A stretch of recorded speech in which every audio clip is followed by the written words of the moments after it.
Welcome to HOA Stories, the ultimate spot for the wildest, most satisfying HOA drama, epic Reddit neighbor battles, and those legendary Karen meltdowns that make you laugh, cringe, and cheer all at once.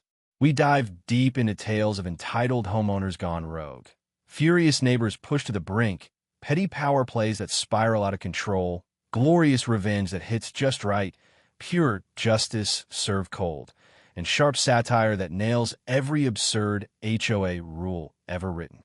Expect fresh videos every single day, loaded with high-stakes conflict, killer comedy, and those razor-sharp comebacks that leave bullies speechless. Hit that subscribe button and turn on notifications so you never miss a moment of the chaos. We're here to turn every ridiculous fine, every over-the-top violation notice, and every clipboard-wielding busybody into gripping, hilarious stories that keep you watching till the end. Quick disclaimer: every story on this channel is a fictionalized narrative, creatively inspired by real-life HOA themes and common suburban nightmares. They're crafted purely for entertainment. No real events, actual names, or specific individuals are portrayed, and any resemblance to real people, places, or situations is completely coincidental. Picture this. You're a 61-year-old retired county surveyor, finally settling into the quiet life you dreamed of after 30 years of untangling everyone else's boundary messes. Your wife Linda passed from cancer, and all you want is peace. A little garden, some tomatoes in the backyard, mystery novels without the phone buzzing about fence disputes at dawn. Willowbrook Estates seems like paradise on paper. Manicured lawns, matching mailboxes, an HOA brochure promising to protect property values through rigorous community standards. What'd go wrong? Everything, apparently. It starts small. 3 days after the moving truck leaves, Janet Peton, blonde highlights, designer yoga pants, clipboard like a weapon, shows up in your driveway. She's the HOA secretary. Her husband, Richard, is the president.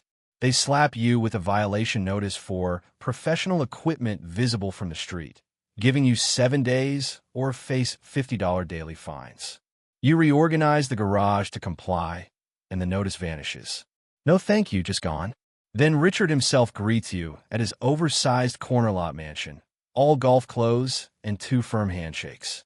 He boasts about his upcoming entertainment area, a massive covered patio and outdoor kitchen, fully city and HOA approved.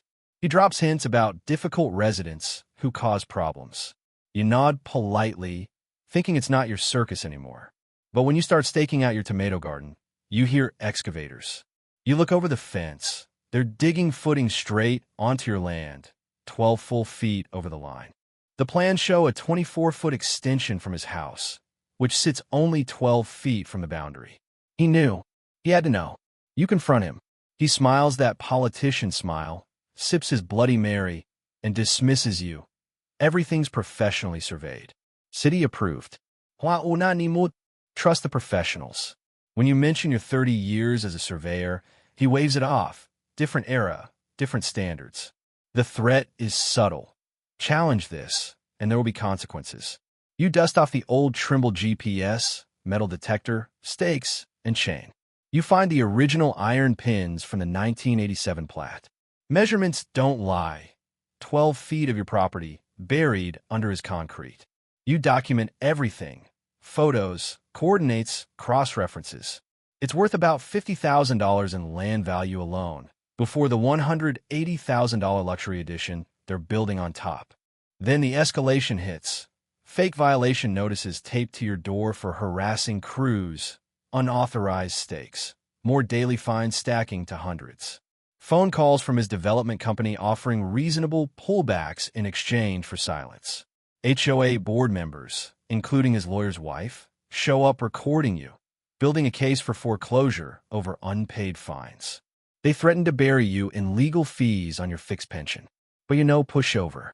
You lawyer up with a sharp property attorney who's worked boundary cases for years. She spots the angle. Under Texas law on mistaken improvements and encroachments, if someone builds substantial permanent structures on your land without permission, especially knowingly, courts can award the entire improvement to you under doctrines protecting against economic waste. No compensation to the builder if it's willful. Precedents exist for similar HOA abuses. You let them keep building while gathering more proof. Media gets involved. A journalist exposes the pattern. 17 Peton development projects in HOA-controlled communities, all with Richard on the board rubber stamping his own work. The story explodes. Neighbors rally. Criminal investigation launches into fraud, conspiracy, theft by conversion. Richard tries intimidation one last time, showing up in a suit, threatening to bankrupt you. You stand firm. Court day arrives. The judge slams the gavel like a gunshot. Full ownership of the $180,000 luxury edition. Custom kitchen, Italian marble, espresso bar. Awarded to you, plus $47,000 in fees and costs. Richard collapses in the courtroom, gasping. His wife sobs your name like you're the monster. You walk out with keys to their dream in hand. But the story doesn't end with revenge. You turn the addition into a community hub, potlucks, holiday parties, emergency space. The $47,000 fund scholarships for local kids in surveying, engineering, law. The neighborhood transforms. New HOA board, a detective as president. No more conflicts of interest, monthly coffee chats instead of fines. Richard's company crumbles under the investigation. He and Janet move away. A year later, you're back planting tomatoes. Now part of a community garden. The addition stores sodas for meetings and cider for celebrations. Every time you open that fancy wine fridge, you smile. Sometimes the best way to beat a bully isn't destruction. It's letting them build your victory for you, then turning it into something that lifts everyone up. Have you ever battled HOA overreach or a sneaky boundary grab? Drop your story in the comments. You might inspire the next tale. If this one had you fist pumping, smash that like button, comment your reaction, and subscribe for more wild HOA justice. Thanks for watching HOA Stories, where entitled Karens finally meet their match. See you next one. Police car light house with garden.